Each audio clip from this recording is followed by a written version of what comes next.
Hi, it's Andy. Hi, it's Dave. Hi, it's Kirk. Welcome to the ADK Rock and Metal channel. Rock and Metal. It should be like Rock and Metal channel. What was that? Metal! If it was 1985, that would be appropriate. Well, we're close. We're actually going back to 1988. Hey! So today we are looking at Megadeth's In My Darkest Hour. Why have we picked In My Darkest Hour? Well, because it's probably one of the best written and also one of the most influential Megadeth songs out there. You could dispute that. You could turn and go, well, it's not off Rust in Peace, which was obviously their most recognised album. Even though I think it's a good thrash album, but I've never been. What album is this from? So far, so good. So what? Which is one of the most disjointed Megadeth albums. Overlooked as a result, because it's even got a Sex Pistols cover on, hasn't it? Oh. Anarchy in the UK. I love this album, the thing though, I actually go, but you've got to remember, this was when they were in their drug and alcohol heyday. They were absolutely heroin off their. They were off their freaking nuts in this one. So you can tell in the songwriting because it's just all over the place, which is great. It was around this time they also did. Wasn't this where they did No More Mr. Nice Guy with Alice Cooper? On and the it was so Shocker bad. soundtrack. Yeah. And it was so bad that when they came to filming it with Dave Mustaine to do his singing, they couldn't have him play guitar and sing at the same time because he was so off of his nut. Yeah. Is it the video recording session? From that Wes Craven. So they had to shoot him singing up here, and then they had to do his guitar part separately.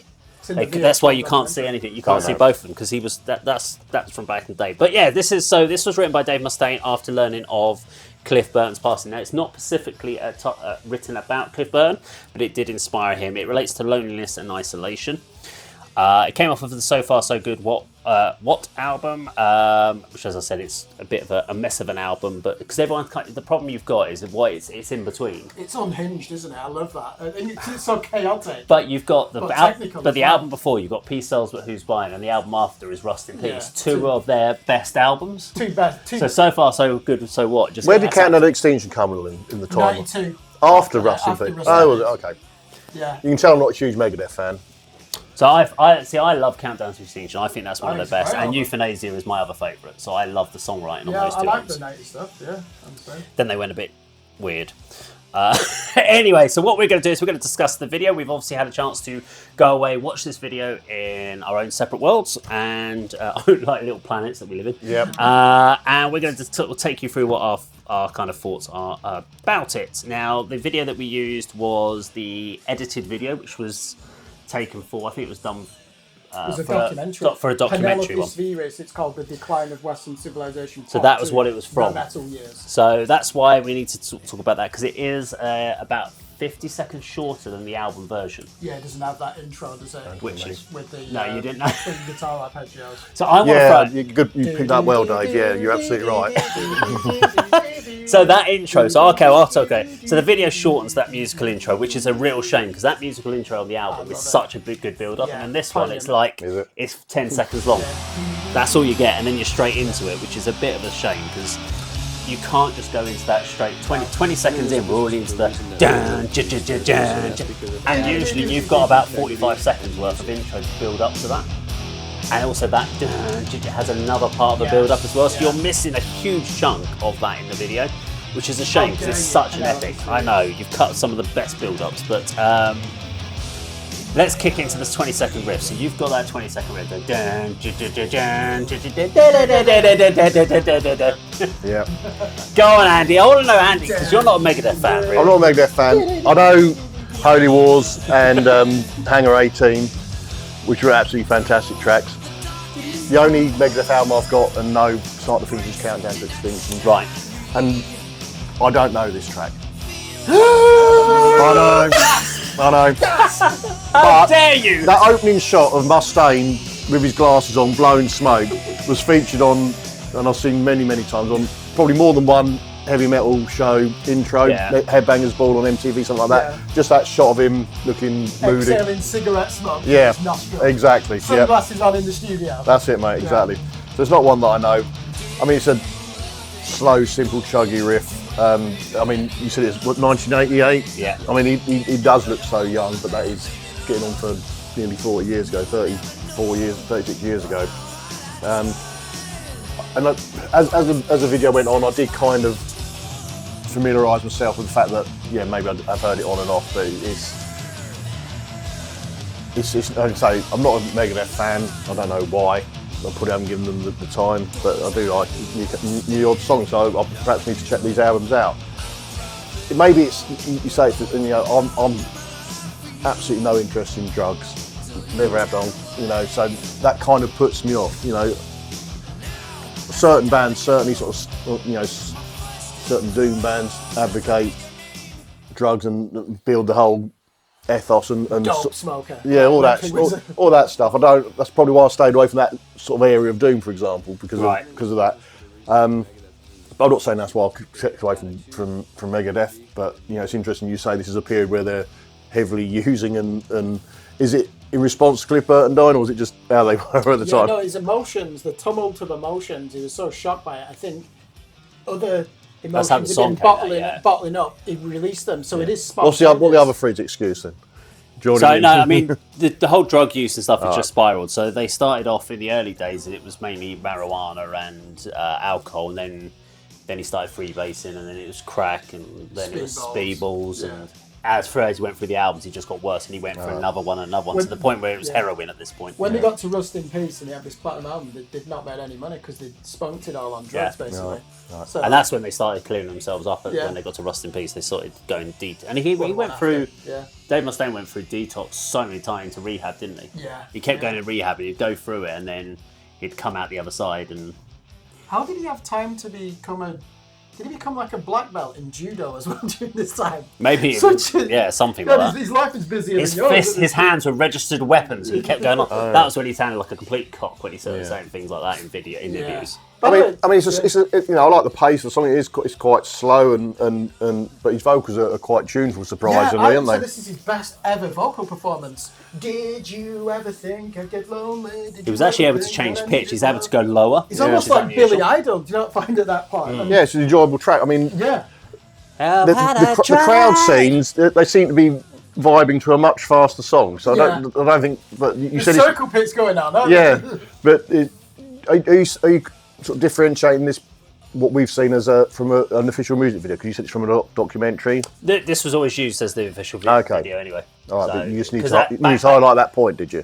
It's just the fact that they'd shortened it because the talking at the beginning was never meant to be part of the song or any of that sort of stuff. So it's been used. It was the official video, but it was taken from a documentary part at the beginning they used. Yeah.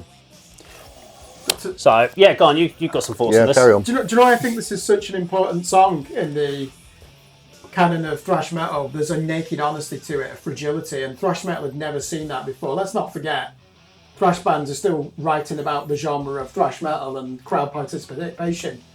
Bang your head on the stage. Exactly. And then you get this song, and it's very honest. It's 1 minute and 18 seconds where it leads into the next verse with an upbeat. And those immortal lines. Did you ever think I'd get lonely? Did you ever think that I needed love? Did you ever stop thinking you're the only one that I'm thinking of? You can hear that spontaneity, that those lyrics have just come out.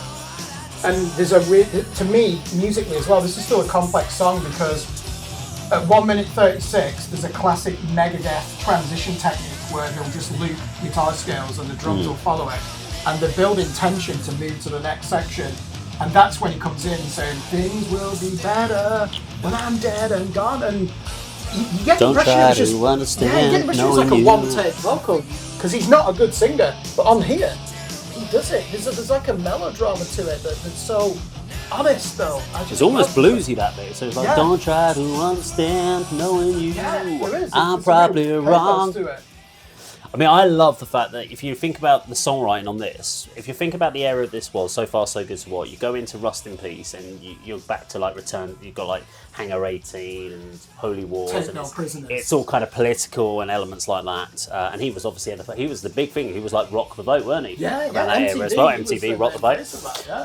But to me, I listen to this and I go, this is the sort of thing where his songwriting, it's very similar to what would later appear on things like Cryptic Writings and Euthanasia. It's back to honest, meaningful writing from the heart rather than abrasive attacking vocals. Yeah. This is something where he's being more introspective and he's thinking about what he's saying. I like at the 2-minute mark where the second guitar layer comes in, the because up to that first verse is like then you got this second guitar going, and you build that layer on that second verse, and you can feel the whole song. The other thing is the structure of this song. Where's the chorus? You don't need one. No, That's the point. it's a repetition of this verse. It is basically just him telling you a dialogue of a story with a break, and then it comes back in and carries on telling you the story, and then you get to this 2-minute 45, isn't it? This song, and then it breaks down. You've got this doubling up of tempo. But then you think it's about to go into solo, but it doesn't. It then goes down. Every day has a life for me in a perfect world, and I gotta die first. Please, Lord, take me on my way. Do you know, when I first saw this 15-year-old, do you know, it used to catch me there, how he starts the solo while he's still singing. I was like, that's incredible. And the camera angle, it's looking upwards, isn't it? And the bridge of his guitar, and it just shows him shredding.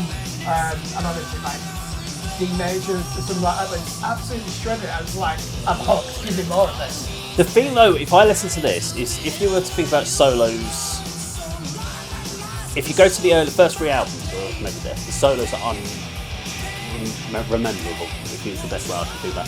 You remember them for being intense and shredding and stuff like that, but there is lack of melody. And this is, again, the same problem with this particular one. It's just shredding. This is all about shredding solos. This is about ripping your face off. There's no real melody, there's no real structure. But when you get to the next album, Rust in Peace, and you've got things like Tornado of Souls, Marty Friedman comes in and absolutely shows you how to add melody and technique into your solos. But this is Mustaine showing you about how to just absolutely shred. But then I love the fact that it goes back into like the 4-minute 41. You're like, goes back into that riff again.